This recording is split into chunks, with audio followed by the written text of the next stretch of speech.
cooking my latest video dish, which is a cheesy, creamy turkey pasta one-pot dish. That's probably not the title, but it's going to be on the channel soon. But as I was cooking this today, and it's come out really well, it made me think about flavour boosters, because the Instant Pot and pressure cooking generally, it really keeps in the flavour. So I always find that recipes are much tastier than with slow cooking and that kind of stuff. But if you are trying to eat a bit healthy like I am, you might find yourself turning sometimes to things like ground turkey mince or chicken mince. And I cook a lot of these kind of dishes where we're using that as a base, but it's just not as flavoursome as cooking with ground beef or minced beef, is it? So I did some experiments when I was developing this dish, and I worked out a couple of flavour boosters that really makes it delicious. So it's a really simple dish, but when you eat it, it belies the flavour underneath. Oh, hello there. Hi from Florida, welcome. I'm just decided to come on and just share a few kind of flavour boosters that I use when I'm usually Instant Pot cooking. So this dish I made today is in the old mini, which is the one that I'm using all the time at the moment, and it was a quick pasta dish. And anyway, what I used in this one, because it's a very simple dish, it's just olive oil, base mix of veg, you know, the usual. It's carrots and onions and celery cooked off in a little bit of olive oil, and then adding in some mist. Oh, I love the sudden explosion of viewers. Wahey! How nice! And then I'm cooking up with turkey mince, and then it's not even tinned tomatoes in this one. I'm using stock, and so there's not a lot there. I didn't even add garlic. So here's the two ingredients that I think are kind of worth thinking about if you're cooking with a meat or a vegetable where you really need to get some flavours in. Now, let me see. So the first one I used today was, I'm not sponsored, by the way, so I don't know how to manage these brand things, but this one was, it's Belazou, balsamic sun-dried tomato paste. Now, I often use this when I want to add some extra flavour to a ragu or a bolognese or a veggie stew. This one is, I almost always use sun-dried tomato paste, so that is a great one to have in your pantry. But then I'd seen this one, it's got even more flavour because it's got balsamic vinegar in as well. And I tell you what, it tastes really good in my latest pasta dish. So if you can get hold of some kind of highly flavoured tomato paste or tomato puree, and if you're making this kind of slightly bland dish without it, see if you can find something like this. And then the other thing I used today, which was amazing and really does make this turkey pasta dish, because it's so simple, is, I'll test my French accent now, boursin, which is a creamy garlic and herb cheese. So it's a very soft cheese. I'm not sure if you can get it in the US. It's all over the place here in the UK. Let's see what the other half looks like. I used half in this pasta dish for two. There it is. So that kind of, I used this after I cooked the pasta and stirred it in to make a sort of creamy sauce with the bit of stock that was left over with the pasta. And oh, it meant, one, I didn't have to prepare garlic today, and yet I still got that really strong, beautiful garlic taste in the pasta because it's in here. And also I didn't have to mess about with herbs because this is quite powerful and it gives it plenty enough flavour. And I wasn't sure whether I would still have to kind of put in some herbs, but I tell you what, it's totally fine with just this and that sun-dried tomato paste. So let me just check the comments and see who's there today. Hi there, hi Joyce, hi, I'm seeing some familiar faces. Oh, sudden explosion of viewers. Ah, some flowers there. Thank you so much, Mike. I enjoy your videos. Thank you. I've got a bit of a mess in the kitchen here. For those who weren't there at the beginning, I've literally just finished making my latest video, which is a one-pot pasta dish for two in the Instant Pot Mini. So I hope to get that edited and get it out pretty soon. And I've used turkey mince in here, but you could also, obviously you could use beef mince or something else that you like, but I'm trying to be a bit healthy, so that's what I'm up to. Yes, thank you, Levan. The USA does have Bursan, I don't know if I'm saying it right, Bursan, the creamy, garlicky, herby cheese anyway, that you have got that. That's good to know, because a lot of viewers of my channel are over in the US, which is fantastic, and actually from all over the place. Let's just see if there's a hi. Oh, lovely to see you all. Thanks for saying hello in the chat. And so I thought I would also just pull a few things out the cupboard before I get onto the washing up to say what other things I tend to add. I'm not a chef, you know, I'm just a home cook, but I do like good food. And even when I'm cooking for myself, there's usually two of us here, but we often eat separately.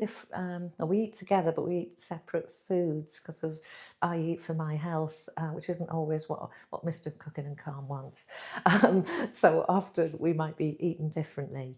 So yeah, even if you're cooking for one, I'm a great believer in using these touches, these final touches, these little things to make your food really good, because you feel like a bit of a star because you've made an effort and you're not just having the same old thing, and you feel really kind of competent, and you deserve it, you know. It's like you deserve good food, whether there's someone else at the table or not. So this particular pasta dish, you could easily reheat the second portion the next day or the day after. It'll be fine in the fridge. You would just add a bit of water or an extra bit of stock or milk if you like more creaminess, to reheat it. And if you are instant potters out there, learning some of these really simple pasta dishes that are not just dump and go, they're like a step up from that, they are life-changing when you're busy and you're exhausted. So here's some of the other things I thought I'd share with you that I often use to add flavour. I usually have something like this. Oh, let's see if you can see in there. They are dried porcini mushrooms, and they feel quite expensive when you see them on the... Oh, they smell so good. They're quite expensive when you see them on the shelves, but you only need a really small amount of them, and you just get a bit of hot water onto them and let them soften and then chop them up. And they bring this amazing kind of umami taste into your food. Probably work quite well in there actually, but they're really flexible. So that's one of the things I try to always have in my cupboard. And in a similar way as the sun-dried tomato paste, I often have sun-dried tomatoes also in my cupboard there. And similar thing, you can chop them up small. You can obviously have them as a kind of main part of the dish. Oh, I've got notifications coming in. But you can chop them up small, hardly noticeable, but they bring this great big flavour boost that you won't get from your normal kind of can of tomatoes or passata. A little bit extra sun-dried tomato if you need it in a healthy sauce will give you that. Oh, that is good. And then something else, which you probably all know all of these things, you know, but I'll share them anyway. Miso, white miso. It's a weird looking stuff. All kinds of different miso you can get. I usually have white miso in the fridge, and I don't put this in before I'm pressure cooking. I would tend to, oh, hello, just got a notification again. I tend to stir this in at the end. And again, it just gives that little bit of something that tickles your taste buds. Again, it's that umami thing that we often have missing from the foods that we're cooking. We don't quite know what it is, but it doesn't taste quite how we'd like. So a bit of miso in the fridge, if I'm tasting something and it's a little bit dull, even a gravy or a sauce, I might just take a little bit of mise-en, dissolve it in there, taste it again, and often makes a big difference. Have I got anything else? The other thing, I think, again, I'm assuming a lot of you are Instant Pot people. The other thing I do in the Instant Pot all the time is to make my own stock. So even in the mini, you can get a small chicken into the Instant Pot mini and cook it and have shredded chicken in your fridge for the week.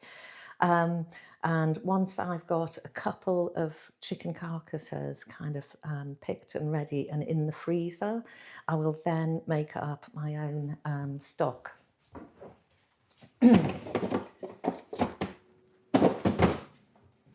Oh, my last one now.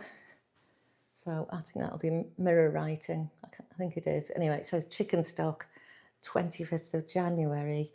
I often forget to label them. I'm trying to turn over a new leaf. So chicken stock or bone broth, if you want to cook it on for much longer, it's so easy to make in the Instant Pot. So it can sit there for hours and you're not needing to kind of sit around. The house isn't full of steam until you release the pressure, but usually will naturally release for chicken stock.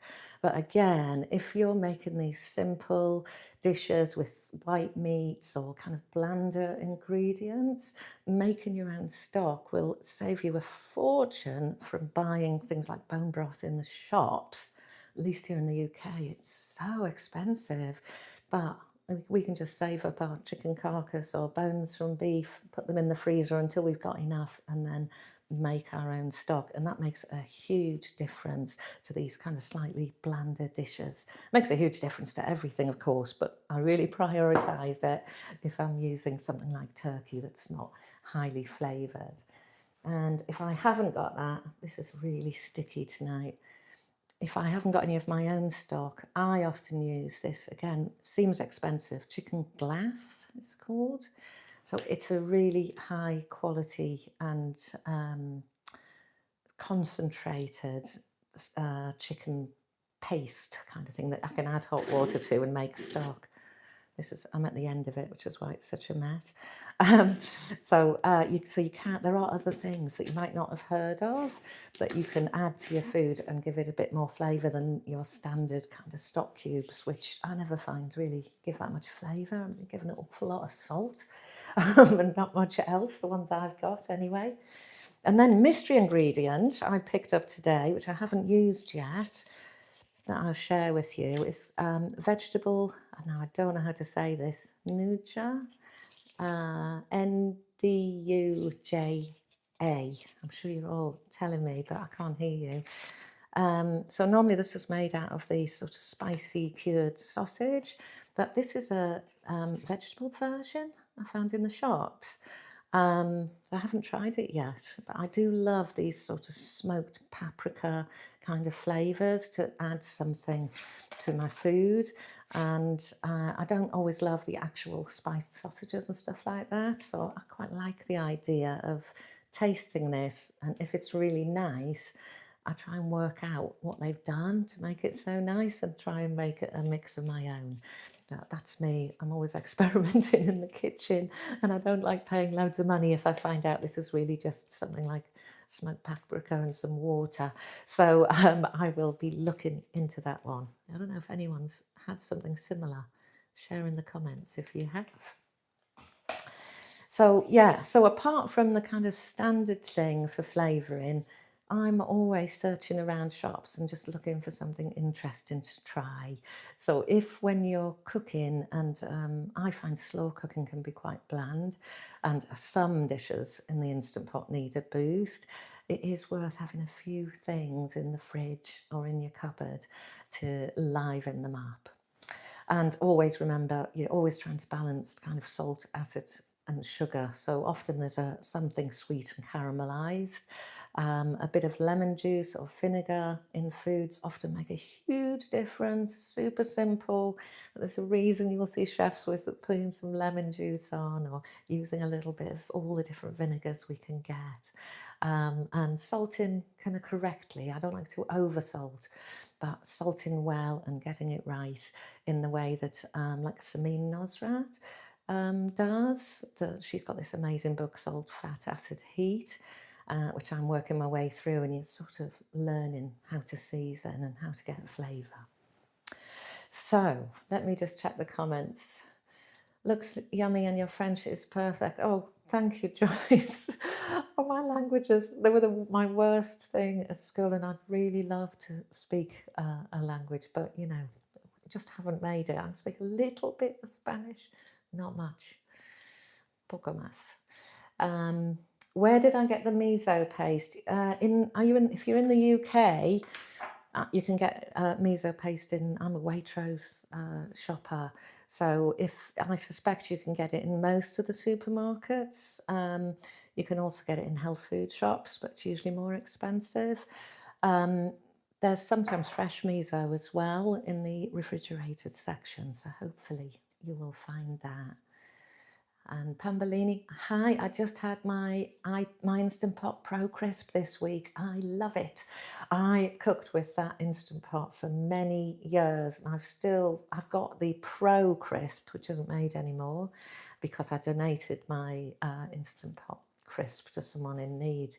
And they are a great machine. And nowadays I kind of like a standard Instant Pot and using an air fryer with a drawer to kind of brown things off. But I do still like to bring my Pro out sometimes for roast chicken and to get that air fryer lid on at the end, or doing things like crispy duck legs, super quick in the pressure cooker, and then get that lid on and crisp up the skin. Amazing. So I'm so glad you're enjoying that. It's a fantastic model. Let's see if I've missed anything. Got mine from Amazon. Miso, yeah. Good tip. Hi, Patty. That's a new one. Nice to see you all talking to each other. Welcome, Trackers1 from Wales.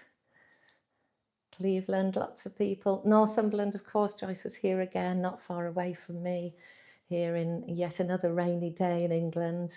We're really every day rain at the moment. Finland, welcome. Imagine it's quite cold there at the moment, but you will tell me. We are quite the international crowd tonight, aren't we? It's just one of the things I love. I sometimes get the comments on YouTube about, you know, I'm in England and, you know, I should talk just to an English audience. And I think, why? Why shouldn't we all share our ideas? Why aren't we all mixing in together? We're all just human beings trying to cook and manage our difficult lives. So I love that we're international. Everybody is always welcome here. And we are all different, and we do misunderstand each other's language and stuff sometimes, but we bumble on through.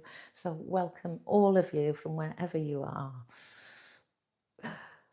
Okay, so if there isn't any questions, I will call this to an end in a moment. I'm managing to hop on live and not crash at the moment, so thank you for bearing with. Just checking I haven't missed anything.